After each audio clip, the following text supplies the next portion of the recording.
Assalamualaikum warahmatullahi wabarakatuh. Halo semuanya, kembali lagi dengan aku Adista Dewi Sananda dari kelas PGMI 5E dengan NIM 126-205-211-002. Pada kesempatan kali ini kita akan membahas materi yang sangat menarik dari mata kuliah pembelajaran IPS MISD yang diampu oleh Ibu Maftuha MPDI, yaitu mengenai pendekatan pembelajaran IPS MISD. Nah, sebelum kita membahas mengenai apa saja jenis-jenis pendekatan dalam pembelajaran IPS itu sendiri, maka kita perlu tahu apa yang dimaksud dari pendekatan pembelajaran. Jadi, pendekatan pembelajaran merupakan aktivitas guru dalam memilih kegiatan pembelajaran. Pendekatan pembelajaran tentu tidak kaku atau harus menggunakan pendekatan tertentu. Akan tetapi, pendekatan pembelajaran ini sifatnya lugas dan terencana. Artinya apa? Artinya memilih pendekatan itu disesuaikan dengan kebutuhan materi ajar yang dituangkan dalam perencanaan pembelajaran. Lalu apa jenis-jenis pendekatan dalam pembelajaran IPS MISD itu sendiri? Dalam pembelajaran IPS MISD itu terdapat 7 pendekatan pembelajaran, yaitu yang pertama, pendekatan kognitif, yang kedua, pendekatan sosial, yang ketiga, pendekatan personal, yang keempat, pendekatan ekspositori, yang kelima, pendekatan pemecahan masalah, yang keenam, pendekatan humanistik, dan yang ketujuh yaitu pendekatan wilayah. Jadi dengan adanya pendekatan pembelajaran IPS ini, guru dapat menyesuaikan metode pembelajaran yang tepat agar sesuai dengan karakteristik peserta didik dan bisa memotivasi mereka untuk terus belajar. Nah, selanjutnya kita akan kupas satu-satu mengenai jenis-jenis pendekatan dalam pembelajaran IPS MISD itu sendiri. Yang pertama yaitu pendekatan kognitif.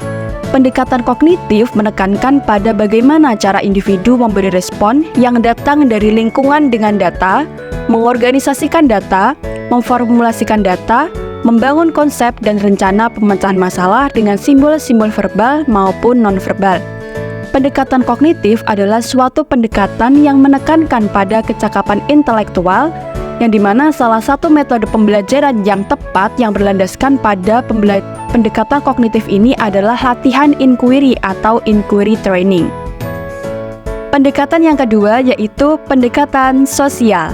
Pendekatan sosial mengutamakan hubungan individu dengan masyarakat dan memusatkan perhatiannya kepada proses sosial yang merupakan negosiasi sosial. Pendekatan sosial ini berangkat dari 2 asumsi. Yang pertama yaitu masalah-masalah sosial diidentifikasi atas dasar kesepakatan yang diperoleh dalam proses sosial dan menggunakan proses sosial itu pula. Yang kedua, proses-proses sosial yang demokratis perlu dikembangkan untuk memperbaiki masyarakat dalam arti seluas-luasnya dan secara terus-menerus.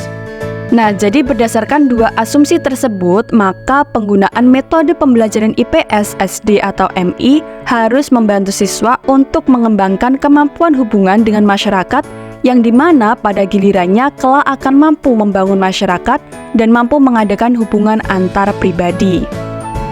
Pendekatan yang ketiga yaitu pendekatan personal. Pendekatan personal lebih menekankan pada proses yang membantu individu dalam membentuk dan mengorganisasikan kenyataan-kenyataan yang kompleks.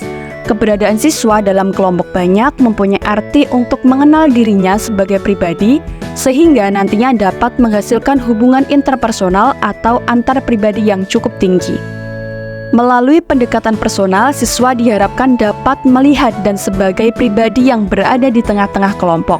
Setiap individu mempunyai karakteristik yang berbeda satu sama lain, oleh karena itu perlu adanya sikap dan perlakuan yang berbeda kepada setiap individu itu sendiri.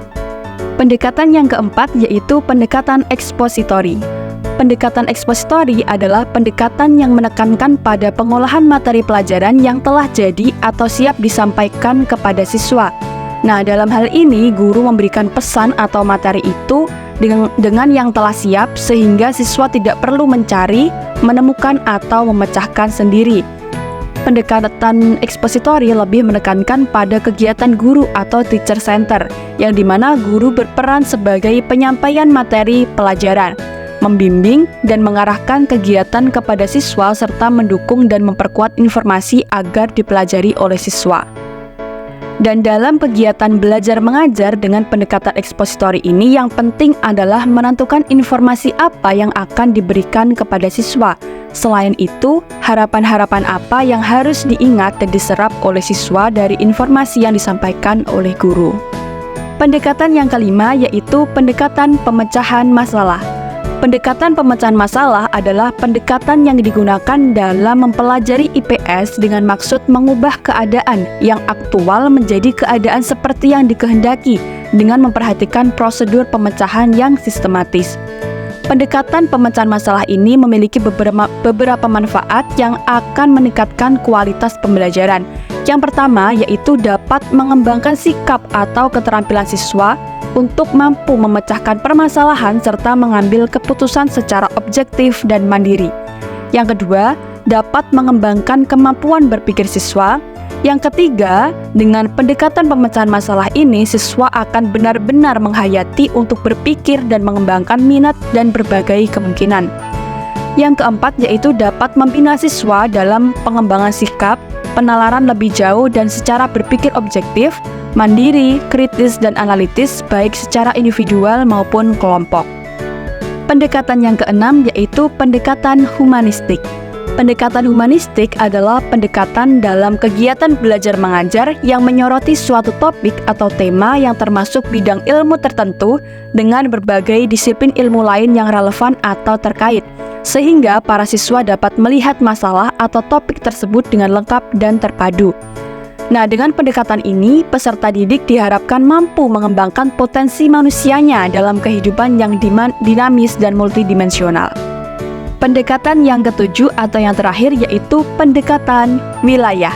Pendekatan wilayah adalah pendekatan yang digunakan dalam kegiatan belajar mengajar mengenai suatu wilayah yang ditinjau dari berbagai aspek kehidupan yang ada di wilayah secara mendalam, yang merupakan kekhasan wilayah tersebut dengan menggunakan kata tanya apa, di mana, kapan, mengapa, dan bagaimana, sehingga dapat membedakan dengan wilayah di sekitarnya.